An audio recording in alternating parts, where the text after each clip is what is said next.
Hey there, Saadia. Hi.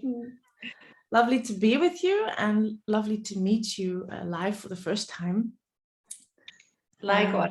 Thank you. Yeah, we've been connected for a while through the light language group on Facebook, and kind of been connected in some way. And I'm really looking forward to having this conversation with you and hearing from you, like who you are and what the driving force is behind the things that you're doing, what you love to do while you are in this physical form, having your human experience. So please share whatever your heart desires to.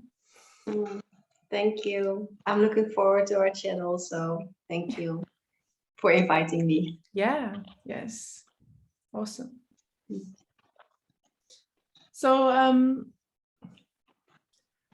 the things that you're doing like now, this in this phase of your life, is it an expression that you always have had, or did it start at some point in your life? Did the expressions that you have now with your light language and the codes that you create for others, and the channelings that you do, did that happen at a certain point in your life?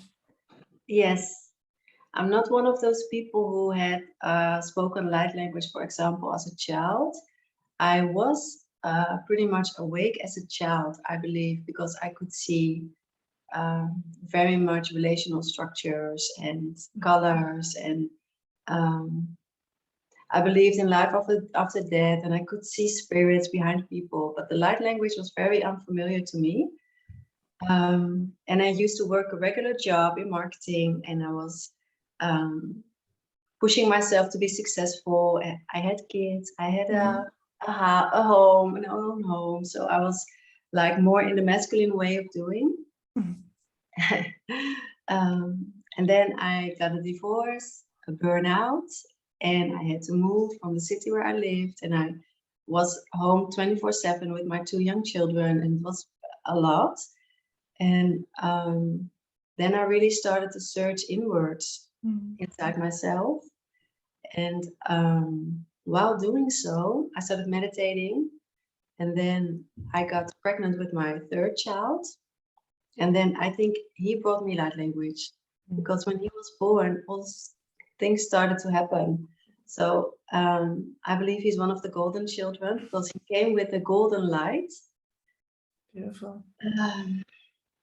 Is that what you saw when you were pregnant with him, or like no, when he was born? Yes, yeah. When I was pregnant from him, it was because the relationship with his dad was very stressful, and it was a very chaotic time. So I'm sorry, child, but I think more focused on myself and my trying to manage the physical realms. So I also had some trouble connecting with him, and I felt guilty about that. So it wasn't like I was being pregnant, meditating, like you, like you see in some magazines, Oh yeah.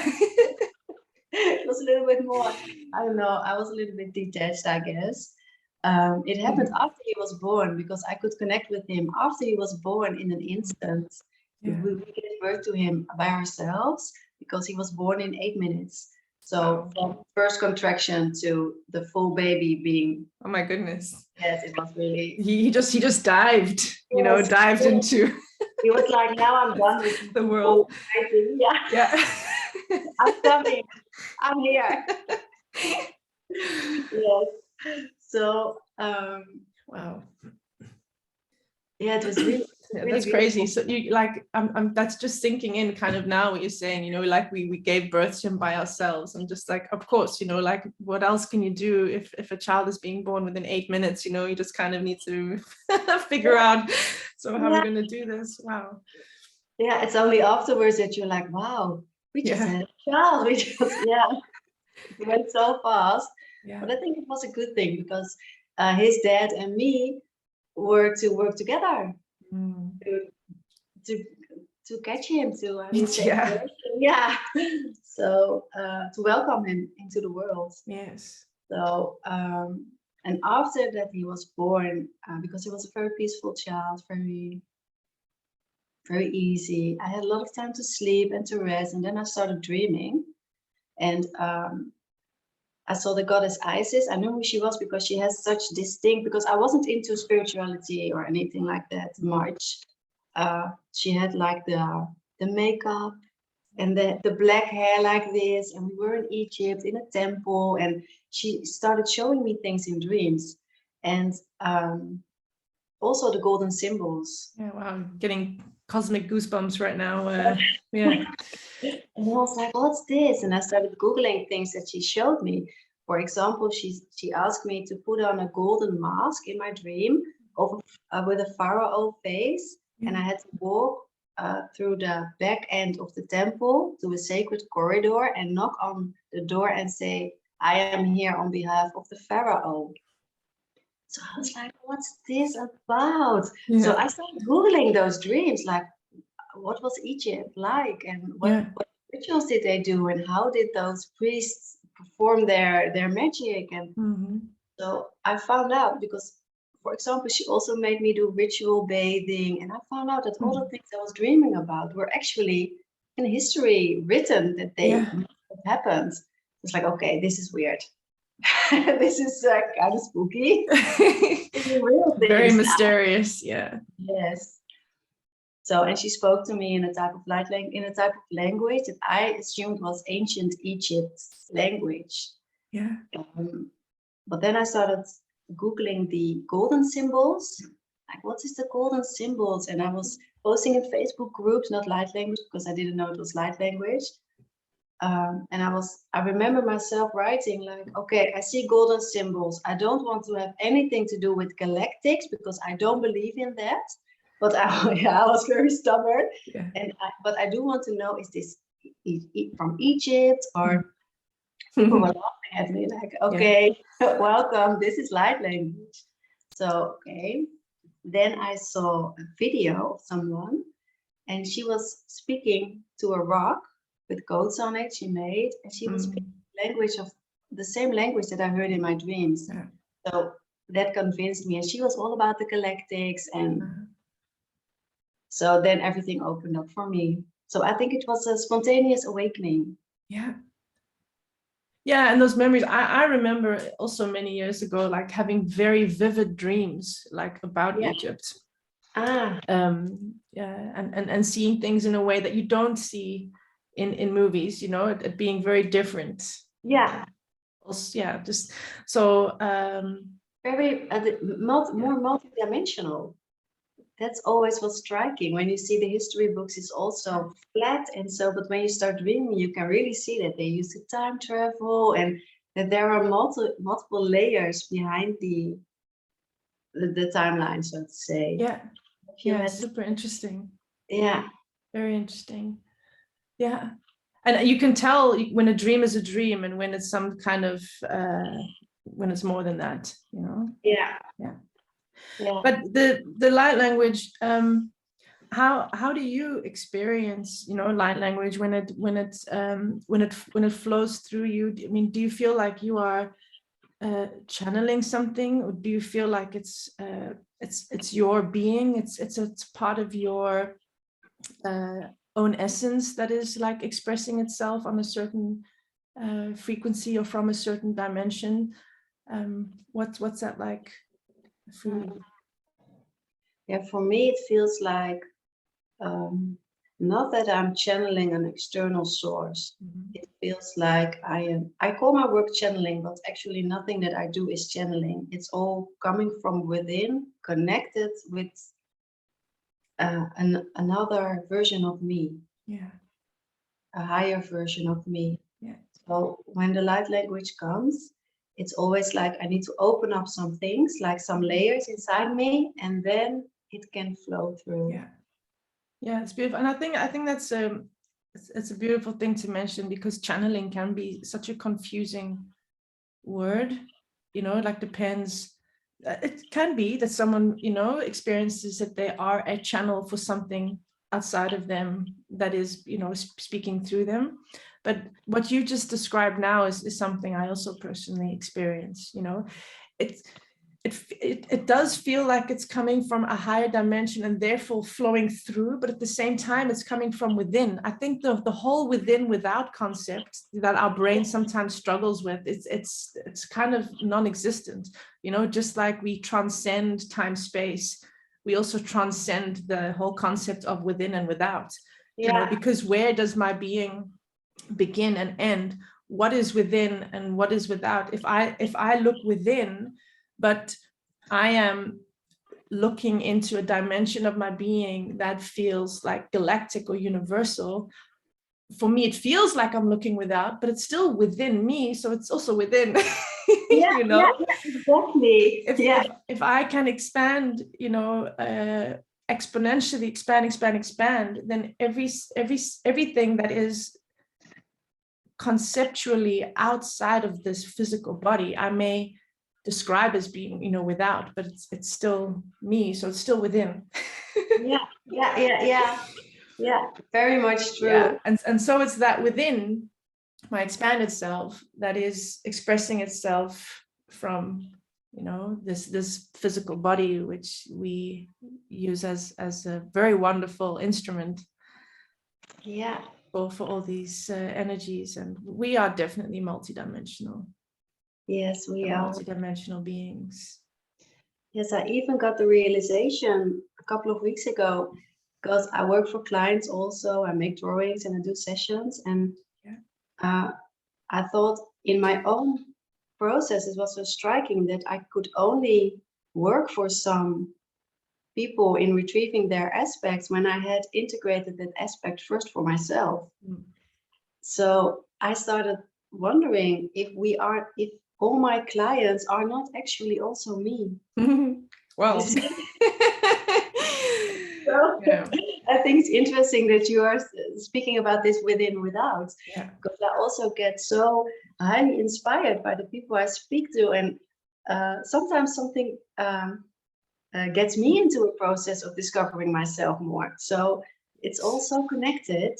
Yeah, for sure. So now we're talking about the next transition, which is the, you know, like I said, we transcend time space, we transcend what's within without, we also transcend what's you and me. And it's like it's everything at the same time. Yes, there is a you, yes, there is a me, because you have your own unique divine blueprint, and you know, you are a unique expression of the infinite, and therefore you are also infinite. You can't take a particle of the infinite and say, okay, well, this is a finite piece. Every little particle that is born from the infinite will on its own also be infinite, but it's like it's a unique formula and combination of whatever infinite formulas and frequencies you know there is. And I used to have like a vision of like source, let's just call it like the divine creator energy, like this whole explosion of light, but they looked like little pieces of broken mirror, right? And every little piece of broken mirror, like as they passed each other, because I was having this vision of it like moving through space like that, was like a piece of, you know, that infinite source, the divine creator, but like split up and all these little particles of light and reflecting, you know, and therefore that piece of mirror being able also to see itself through that other reflecting piece of the mirror. And therefore the only way to experience oneself is also through our connection, reflection with others. That is kind of how we how get it's orchestrated. Yes, beautiful vision. I love the analogy. Beautiful. Yeah, I see it in the same way. We can only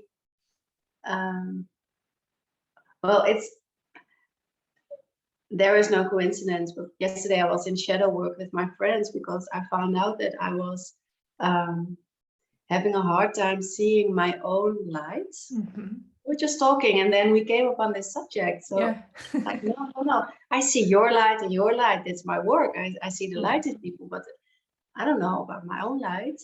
And then at one point I said, but I see myself through the eyes of others. How others perceive me is how I started to perceive myself, but the good and the bad, of course. Yeah. And it's really interesting that you bring this up, because there is like a balance, I guess. Yes. We learn by interacting with others and seeing ourselves, but there's also like, there needs to be a healthy sense of self, healthy enough to truly see yourself and not Absolutely. be affected as much by the reflections that others send back. Sure. And I think that's the difference, you know, because when people project their opinions or their perception of us, you know, that they're projecting their perceptions onto us, it can be tricky, you know. It's not about believing everything everyone says. Oh, well, if people say this is how I am and that's what it is, but it's kind of like whatever it moves within us. You know, even if someone is not doing something on purpose, through our interaction with others and the way we respond, or those reflections and self-reflection, you know, is how we also get to know ourselves, like who we are, but also who we are not. Yeah.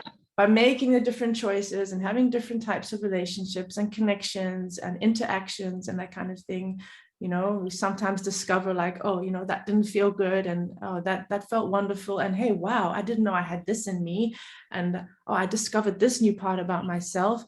Oh, and this person is activating this aspect of me, and this person is blocking this part of me. Oh, that's interesting. Why am I now suddenly holding this part of myself back? You know, so, oh, what can I do now to free myself again? You know, all these different dances.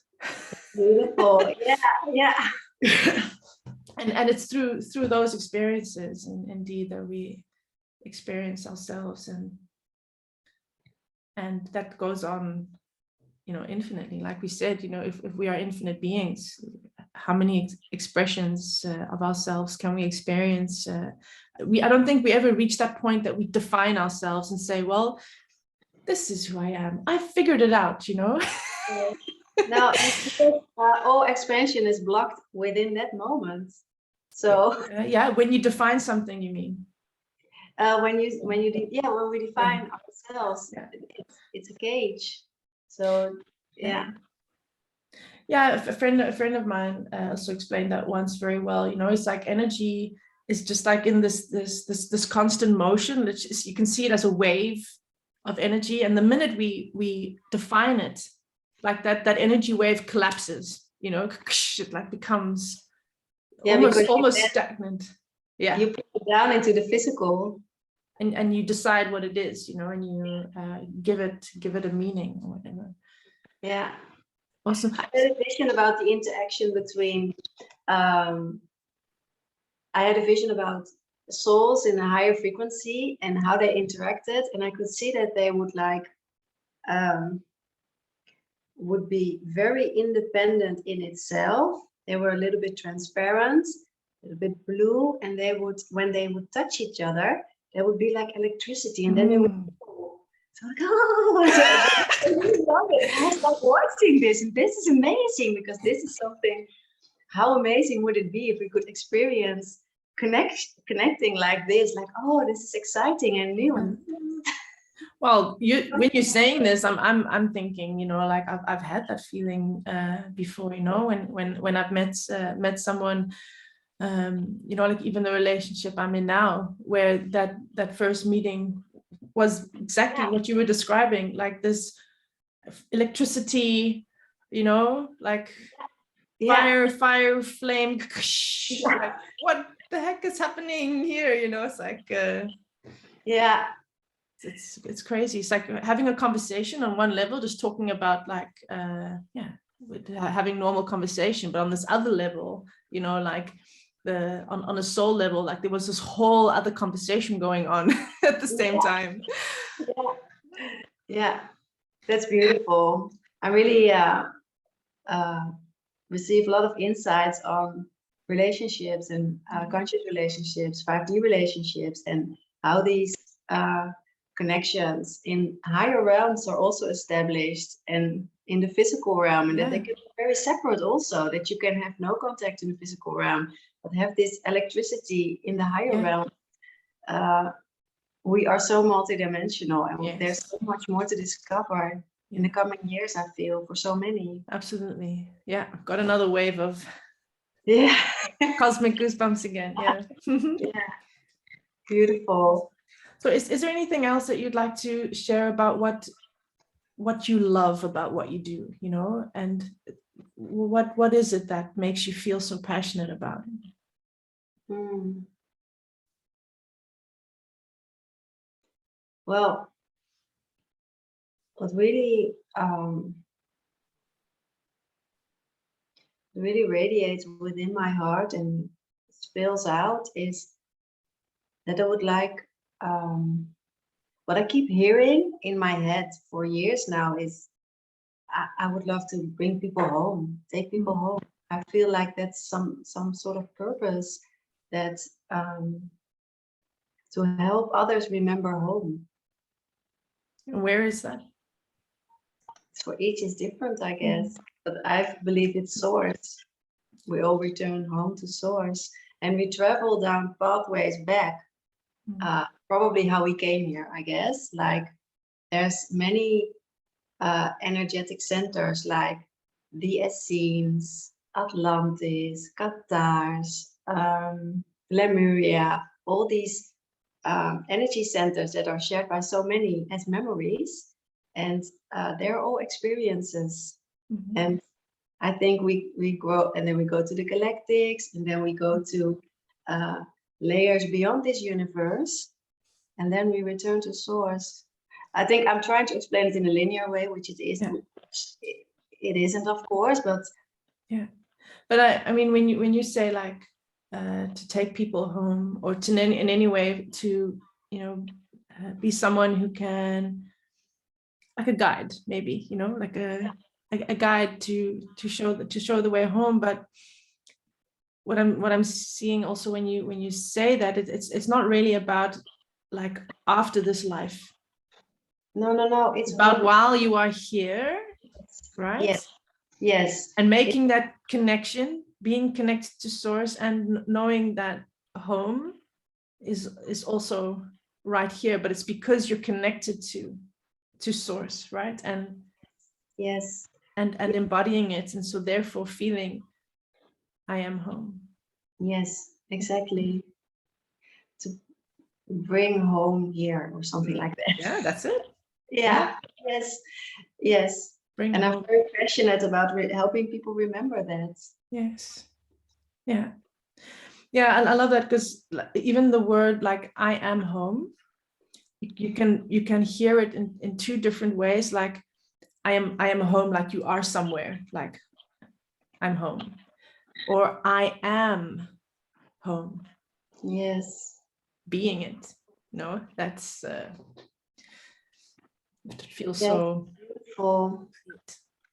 I had this insight about how we are all traveling everywhere with our multidimensionality and trying to find ourselves in so many places outside of ourselves. But I really believe we are here to embody the frequency of home, to bring it within and where we are at. Yes. Yeah. Yes. Yeah, let's this journey. We go like up, and then we take it down, back. Something like that, energetically. Yeah. Through remembrance. Yeah. Yeah, I think that's beautiful, like to, you know, to repeat that, you know, in bringing and being that frequency of home here. Yeah. Yeah. Embodying it. And that's that longing, you know, many people feel a longing or a sadness, you know, for home, as if it's, we need to go somewhere else, you know, as if the place that we are here, it's we're not home, and I want to go home. Yeah. But I think we, you know, that's part of why we are here. if we are going to bring source to earth, if it's going to be as above so below, as below so above, if we're going to, you know, bring heaven source to earth, then we need to be it, bring it, and bring home here. Yeah, yeah, yes, yes, that's why we're here. And it's also to do with the feeling empowered enough as a creator to know that we are able, that we don't have to be saved and be taken elsewhere, but that we are strong and wise enough to bring it. That's why we came here, to bring that frequency here. So Yes. we are all able, and all separately also. We need each other at moments to help each other remember, or to Yes. activate a knowing or something, but we are each equally capable to feel that resonance with home within. Yes, that's a beautiful message. And I know, because, you know, during a talk like this, so much information, you know, gets shared. So I'm going to repeat that, what you said, because it's so powerful for people to remember that we don't need to be saved. Yeah, we don't need to be saved, and we don't need to go anywhere else, but to remember we are strong, and we are, each one of us, capable of, through our own direct connection, bringing, embodying, and being source here. When you say it, I get goosebumps. Beautiful. But I did from you too. So that's how it works, right? It's always different. I mean, it's the same with my crystal singing bowls, you know. It's like when I'm busy doing it, it feels different.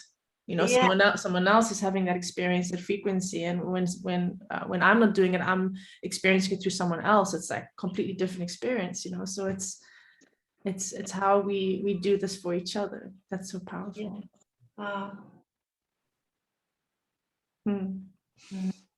Thank you for your beautiful messages, really resonating in my heart. My heart's feeling like so expanded. Mine too. Thank you for opening this space. Yeah. Yes, it has been my absolute pleasure, and I really enjoyed talking to you, and I look forward to connecting again. And I wish, thank you. And I wish you a beautiful day. Thank you. You too. Bye, sweetie. Lots of love. Lots of love.